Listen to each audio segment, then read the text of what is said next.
I think it's very important to let the story, the tone of the story and the subject of the story decide what style you're using. And it's not just about the graphic style or how you make drawings or whatever. It's about the whole style of storytelling, how you do the mise en scène of like the staging of the films, whether you use live action or animation, whether you use fast cutting or long takes, etc.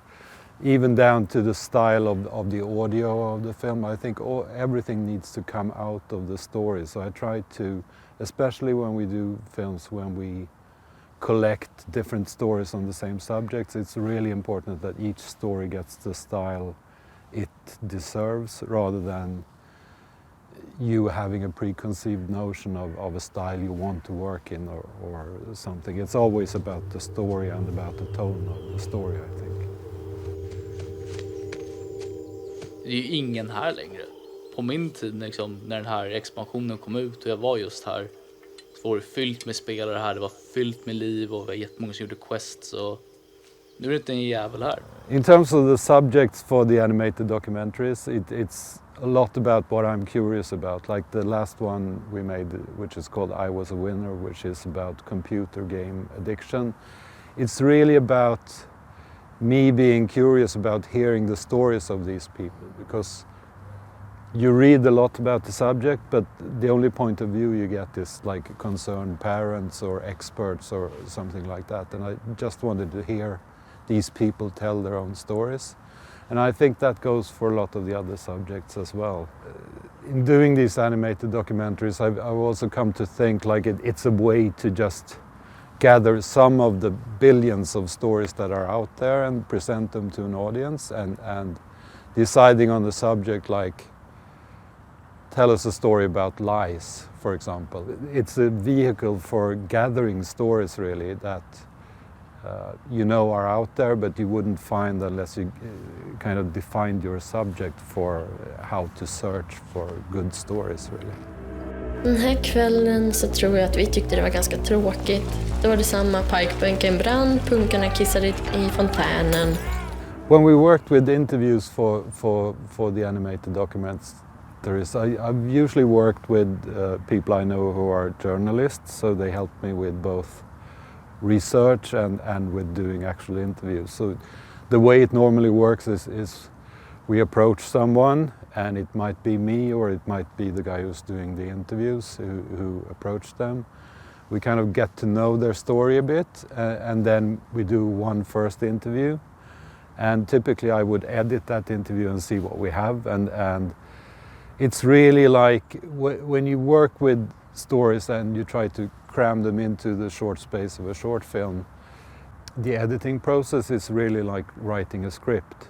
You can create a story really out of material, and the challenge is really to do that editing process so you still stay true to at least what I think the people themselves are trying to say, because I'm not really a kind of shotgun journalist that tries to get secrets from people. It's more about allowing them to tell their stories, and then I'm the guy who packaged them to give them to an audience and hopefully get the audience to listen to the stories.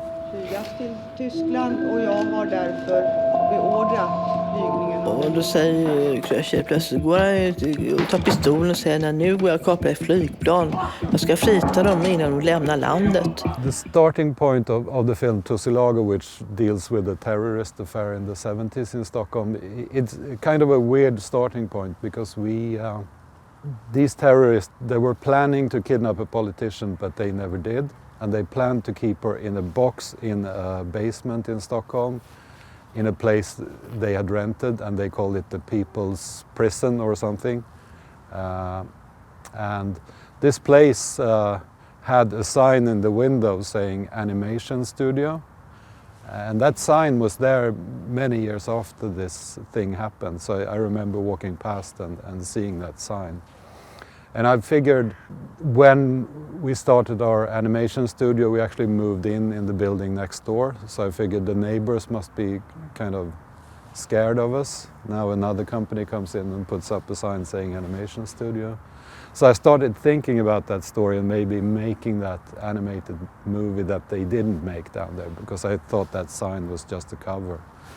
Then I realized that one of the terrorists actually was an animator who had done animated films. So that was a bad starting point. But the more I read about this story, the more I got interested in the girlfriend of the terrorist.